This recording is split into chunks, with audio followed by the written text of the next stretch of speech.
الغياب ابرز لاعب خلدون منصور. اذا جرجيس هو اللي بيدو نتائجه ما كانتش مستقره في الفتره الاخيره، وعمل 3 تعادلات في 3 مقابلات الاخيره. الشوط الاول من الماتش كان ممل وما شفنا حتى شيء ما عدا بعض الفرص القليله كما كره فابريس من ترجي جرجيس اللي عمل زاده عمل على كره ثابته وراسيه نافع جبالي. بالنسبه لسيدي بوزيد ما جاته حتى فرصه في الشوط الاول تستحق انه نعلقوا عليها. امامكم ابرز العمليات، لكن مباراه كما قلنا ممله ما فيهاش نسق كبير ولعب متقطع برشا. في الشوط الثاني كان خير شويه من ناحيه اللعب والاندفاع، خصوصا مع التغييرات زوز المدربين منير راشد وسمير الجويلي. نجم سيدي بوزيد كان خير برشا في الشوط الثاني ولوج على الانتصار.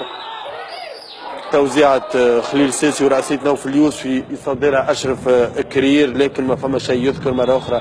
لوريمي يوزع في نهاية المباراة تدخل من الدفاع والمطالبة بضربة جزاء في العملية اللي تكمل.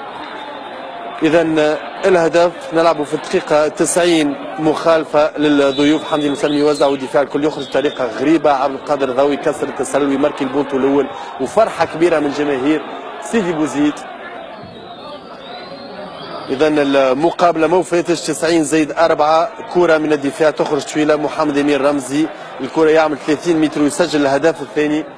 أهدى به الفريق 3 نقاط مهمة جدا في ديبلاسمون صعيب الجرجيس وأول انتصار للمدرب سمير الجويلي. أمامكم إعادة العملية، إعادة الهدف الثاني بالنسبة لسيدي بوزيد.